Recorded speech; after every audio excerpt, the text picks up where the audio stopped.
This happened to me when I was in 11th grade. I'm a female, and I tend to be a people pleaser. I never like to call anyone out, reject anyone outright, or act like someone is being weird. I'm also a bit open-minded, and I tend to go with the flow. School started in early September, and in my marine biology class, I noticed that there was this boy that kept staring at me from the corner of my eye. I just made one of those half smiles towards him to acknowledge him and went on about my assignment. I really did not think much of it for a couple of weeks, even though he continued to stare. He was very skinny and tall, had brown hair. His eyes were so brown that they looked black. He had a generally nondescript face, other than his super dark eyes. One day he decided to say hi. I said hello back to him, and he told me his name, which was Alex. I told him mine, but he said that he already knew my name.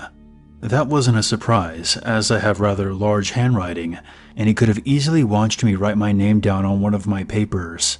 Since he was staring at me so much, it was kind of odd that he didn't really have any facial expression when he flatly said that he knew my name. I just sort of laughed it off, said, "Oh, okay," and began putting my things in my bag as the bell was about to ring. I only had a few friends, and we always sat at the same table during lunch. We were all rather quiet, and most times read while we ate.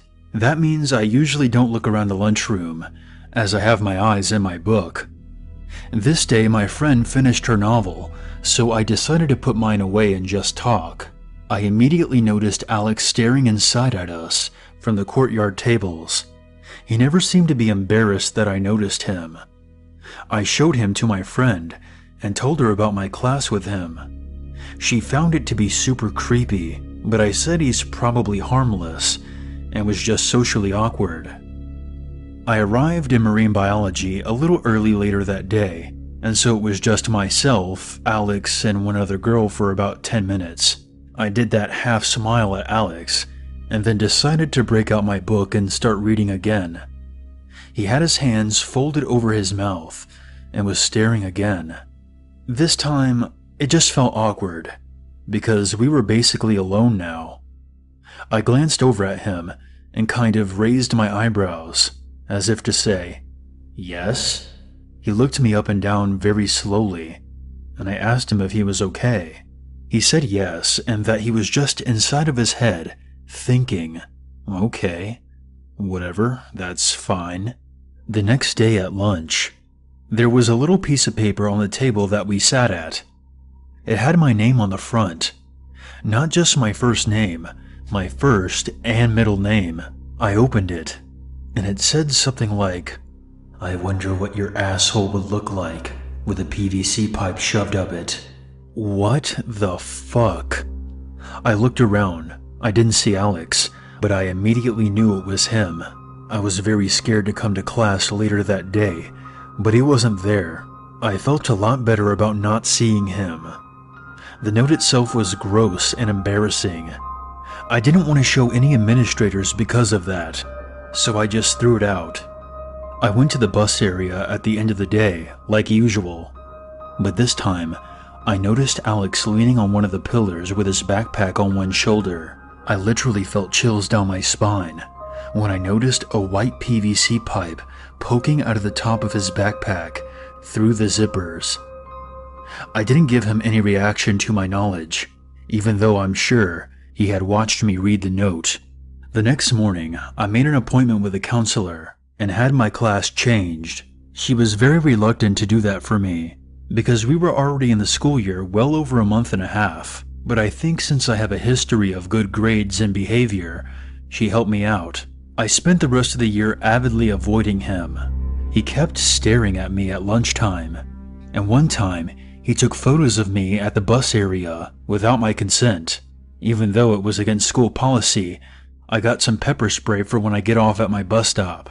I have no clue what happened to him, because when 12th grade began, he was no longer at our school. I'm not sure if I even want to know how he turned out. Number 2.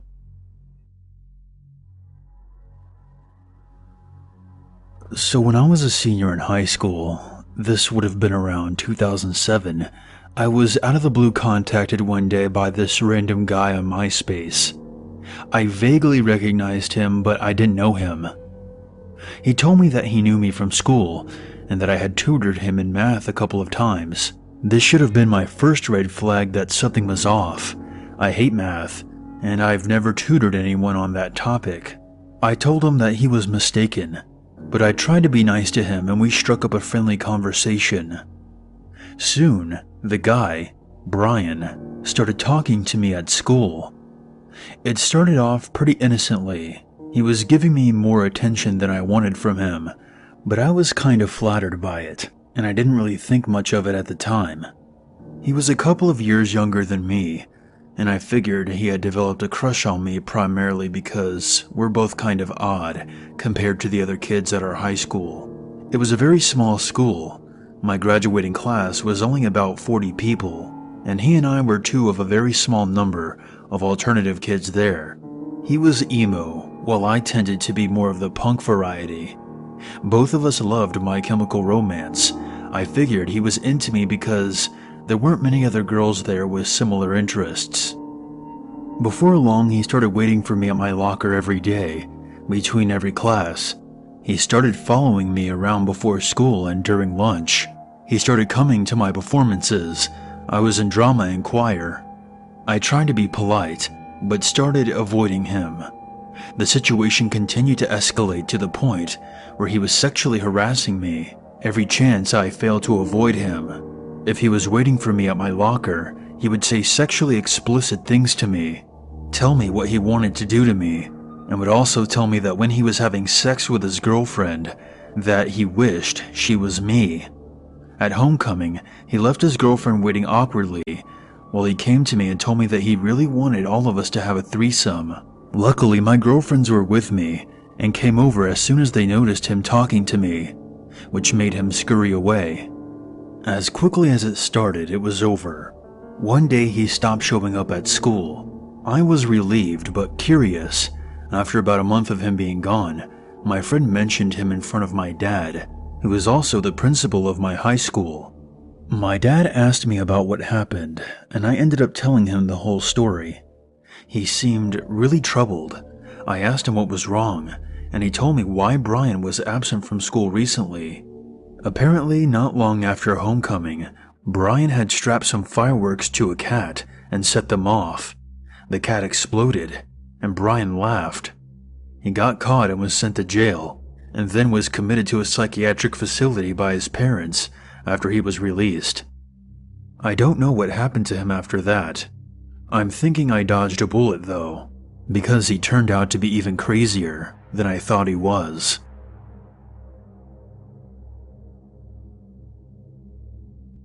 This happened when I was in high school. A few weeks in, I had made a few friends and I was keen on making more, so I would socialize a lot in the hopes that I would get more friends out of it. I was still somewhat new to the school and one day, I got lost. This is where I met the guy who would eventually become my stalker. He showed me around and helped me get to the class I needed to go to, and we made conversation, and at first I thought he would be nice to have as a friend. A week passed and I had made a few more friends at this point. I wanted to hang out with him as much as I could. I felt a little bad because my other friend was a bit of a loner, so I invited him to come hang out with us. He didn't talk much at first, but after a while he eventually opened up to me, and then he wouldn't shut up. He mostly talked to me. He started asking me advice on life and whatnot, and I was happy to help. That is, until he started asking me to pat his head like a dog and make him wear a leash. It was a bit weird, you might say. I passed it off as a joke, and I humored him, something I never should have done. He started calling me his master or mistress. I asked him not to do that, and I told him that I wasn't comfortable with this behavior, but it was apparently too late to fix things. He started skipping his classes to walk into and get kicked out of mine. He would follow me around all day, and if I would go to the restroom, guess who would follow me inside? I asked him to stop many, many times. He refused, so I tried to get the school involved. They had no proof of stalking, and I found that kinda strange since many of my teachers have kicked him out of my classes. But nevertheless, nothing happened. He began to get more aggressive when I asked one of my guy friends to help me out with a homework assignment. My stalker overheard this from around the corner and didn't like who I asked for help. After that, he would pretty much fight and harass every male I would talk to. Some would probably find this flattering, but I found it annoying and immature. I tried to tell him not to worry and that we were just friends, but his exact wording was, "They don't deserve you. They are worthless compared to my master." I then yelled at him. I do feel bad because it was quite harsh, but I was about fed up with his bullshit, and if he wanted to act like a dog, I was going to treat him like one. I thought I was finally free from that cycle.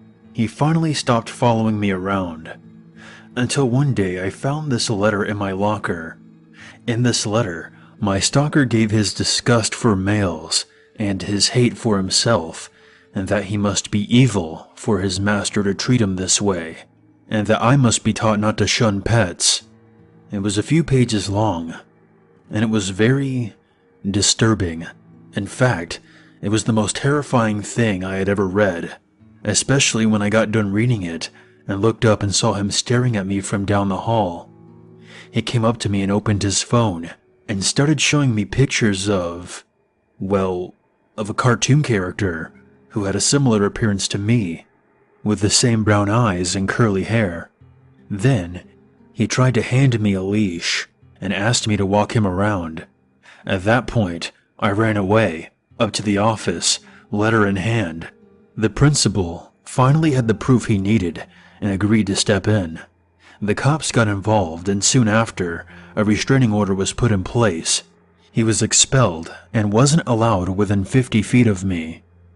About a month after that, I was sitting in my room one night, doing some homework, when I heard a scratch at the window.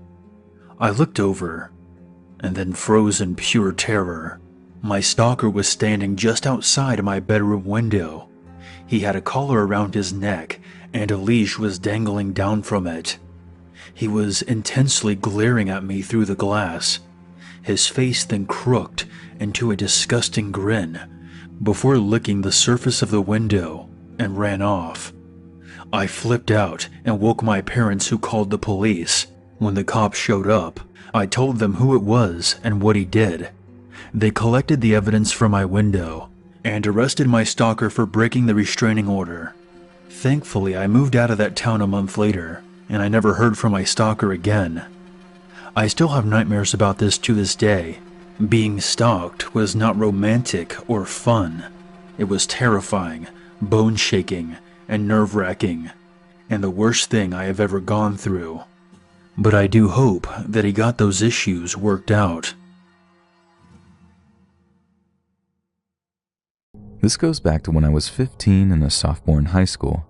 I had a few friends and would walk by myself to and from most of my classes because small talk made, and still does, make me nervous thanks to some anxiety issues. I was walking to class one day and this guy, we'll call him Creeper, came out of nowhere and started walking next to me. He was a bit too close for comfort, so I moved over, but he followed. He was so close to me his arm was brushing against my shoulder. For context, I'm 5'1" and 93 pounds, and this guy was at least 62, 180 pounds, and probably a year or two older. I had some bad experiences with strange men in the past, so I was getting pretty uneasy. He finally decided to introduce himself. "Hey, you're Donna, right?" Of course I was taken aback, since I had no clue who this dude was and had never seen him before. "Do I know you?" I asked.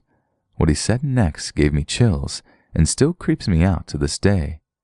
"No, but I know you." Just like that, he turned and walked away. I kid you not, he actually said that. I saw him the next morning when I was sitting with my friends and waiting for the first bell to ring. I pointed him out to them and asked who he was. They didn't know him either. The bell rang and we all went our separate ways.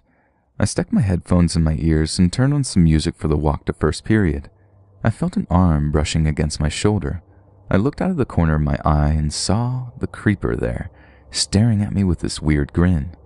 I moved away from him, and just like before, he moved right with me.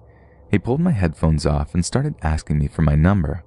When I told him no, he started begging like he was trying to be cute. "Please, can I have your number? You're so pretty.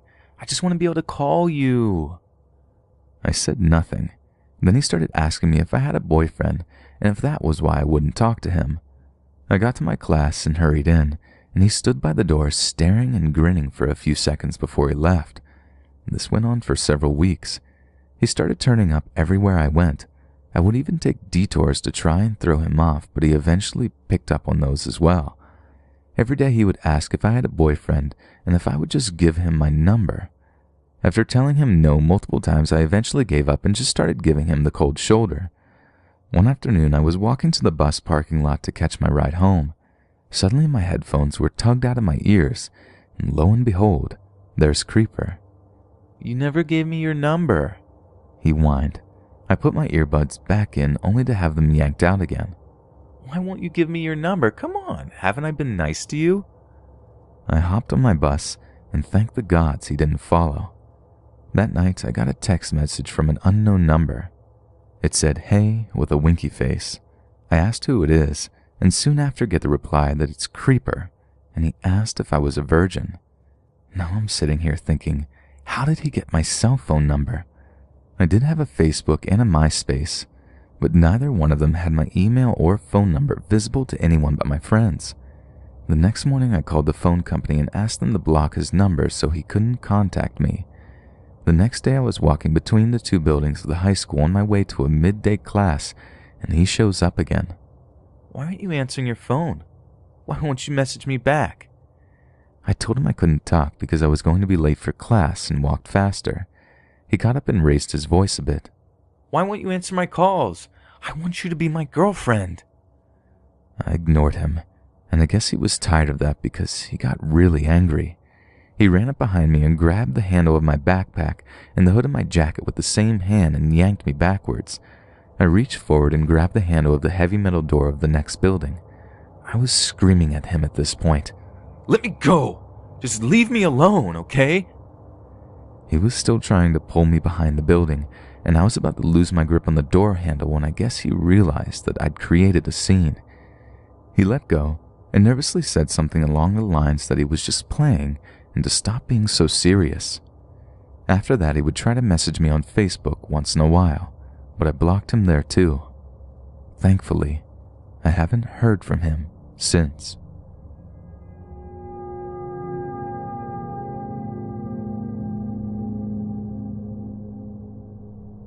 In high school, I had a male best friend. It was a known fact that he was super into me and people would give me crap all the time for leading him on. Never once did I try to become romantically involved with him. Was not into him like that. So he starts intensely dating my best friend. They have a frighteningly abusive relationship for years. He physically harms her, and I hate him. Then we all moved to the same city just by chance, and she admits to me that she found a folder on his computer when they were dating that was just pictures of me, from Facebook I guess, just all in one folder. Then I randomly see him at a show in Brooklyn where he met my then boyfriend. Then he starts contacting me. Had no idea he had my number still, but he would only text me at 4 a.m., saying incoherent nonsense about how thick I was, using more vulgar terminology, and how he used to lust over me in high school, and how I almost ruined his relationship with my BFF because of my body, and all sorts of gross and crude remarks. Then when I asked him to stop, he said he needed help because he had a drug problem and he was going to end his life if I didn't talk to him. This went on for a while. Not sure why I didn't block his number. I told him I would call the police, but I guess I was legitimately afraid he would hurt himself. Fast forward 2 years later, it's starting again. This time I live on the other side of the country. Same text at 4 a.m., his time on the opposite coast, about me and how I defined his ideal woman. Gross and not flattering. I tell him to stop and I will block him and call the police. He begs me to not stop talking to him because he needs to talk to me. legitimately afraid he's going to just show up on my street. Wouldn't put it past him. My boyfriend is angry and wants to get involved. I'm almost to the point of letting my boyfriend text him just to make him stop. I blocked him on Facebook, then I instantly get an Instagram request. Enough is enough. What do you think I should do?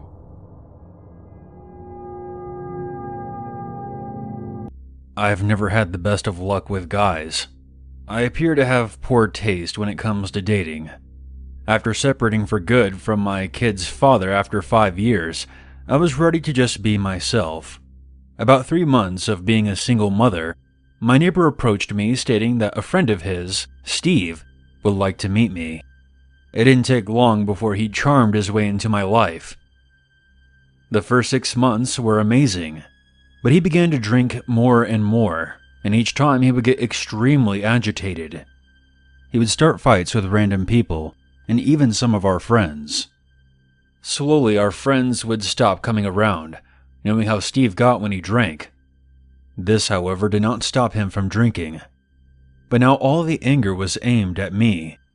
It took roughly 6 to 8 months of buildup, from name-calling and shoving to punching and choking.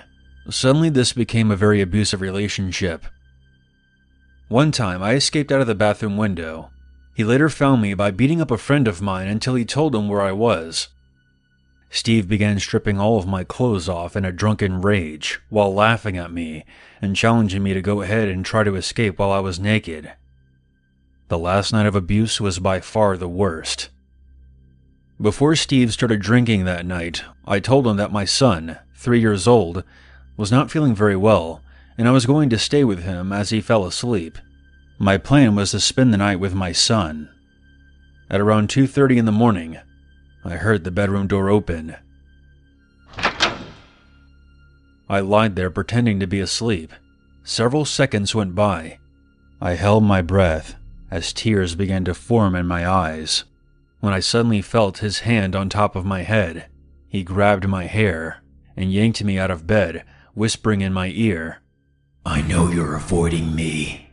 Once in the living room, he threw me on the floor, then accused me of trying to leave him and demanded to know why. Before I could answer, he angrily came to the conclusion that it was another man. "I swear to God, if I catch you with another man, I'll kill you and him." He was obviously more drunk than normal. He punched and kicked me a couple of times, and I fell to the floor. I started to crawl to my son's room, and he slowly came from behind me, asking, "Where do you think you're going?"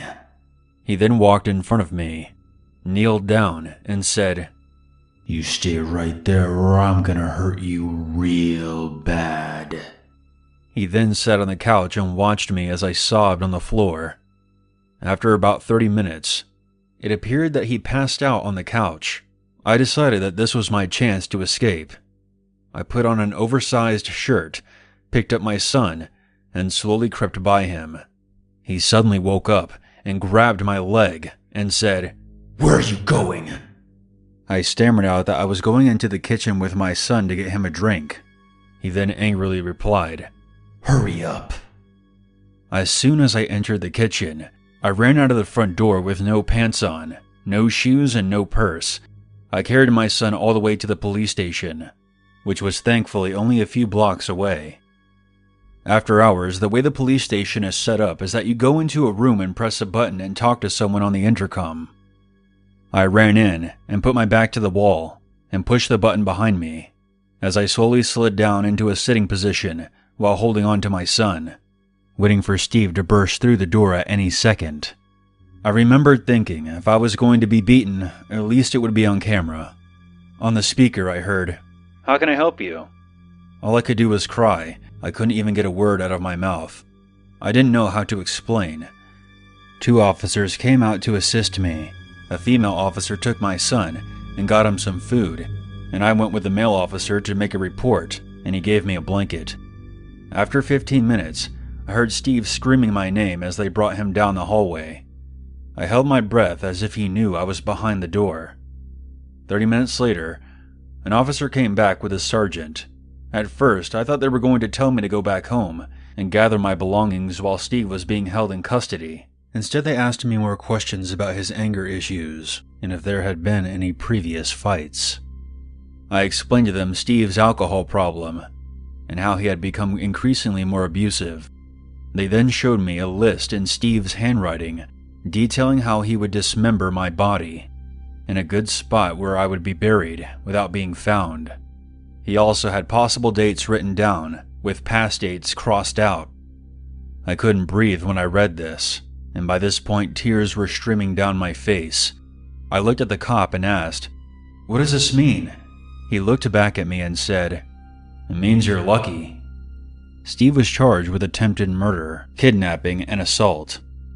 I left back home to Arizona before the trial started, but gave a detailed statement before I left.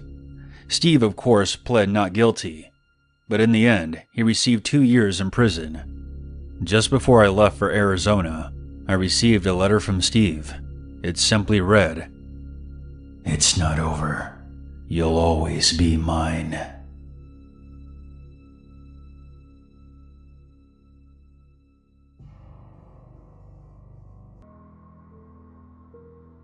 I don't know if any of you guys remember a few years ago when a sort of killer clown craze shook America for a few months. Well, this all happened during that time. I always remembered me and my friends thought it was funny, and we'd always watch those clown caught on camera videos that were really popular at lunch. Although, our laughter turned into fear when we were made aware that a few of those clowns on Twitter threatened to come to our school at 11 a.m. that day and quote-unquote kill all of us. Luckily, the school picked up on this, and they sent out emails to the parents that they had scheduled a planned lockdown at 10:30 that day in response to the threats. I was sitting in history class when I heard the familiar sound of the lockdown alarm, followed by the teacher rushing to the windows and door, locking and closing them. Even though initially the threat freaked me out, I wasn't worried at this point. I reasoned that it was most likely just another blank threat online, and that nothing would happen. After about 40 minutes of silence, sitting on the cold floor in the corner of the room, the emergency green flashing light turned off, then followed by the air conditioning slowly falling silent, and then the hallway lights switched off. The school had cut the power, but why though? At this point, me and my classmates were staring at each other. We all knew that something real was going on, as the school never cut off the power unless something serious was happening. After 10 minutes or so, we could all hear a faint banging noise from down the corridor, shortly followed by heavy and fast footsteps. Someone was running down the hallway. They started banging on the lockers and screaming. At this point, a few girls started quietly crying. Just then, the most terrifying thing ever happened. One of the men, dressed as a clown, ran up to the class door, banging and screaming. Multiple people were crying now, and one of my friends whispered to me in complete seriousness, saying we were all gonna die. I have no shame in admitting that this caused me to start crying too. I then heard the loud sound of glass shattering. The man had shattered the glass part of the door, and I could see his arm reaching through to try to unlock the door from the inside. I was frozen and in complete disbelief as to what I was witnessing. But luckily, my teacher reacted quickly, grabbing a piece of shattered glass from the ground and stabbing the man's arm before he could unlock the door. He instantly grabbed his arm back, and you could hear his screams of pain. He then quickly stepped away from the door, and his screams slowly faded down the corridor. After another 2 hours, the principal came on the loudspeaker, explaining everything. He said that just after 11, 2 men walked into the school, one holding a kitchen knife. They ran around the school, threatening to kill students and trying to break into classrooms. But once the police raided the school, only one of them was caught, and it wasn't the one who tried to break into our classroom. After the whole event, the school got over 20 buses to take the younger kids home, and the kids 9th grade and over, like me, were told to walk home in groups and call the cops if we saw anything suspicious.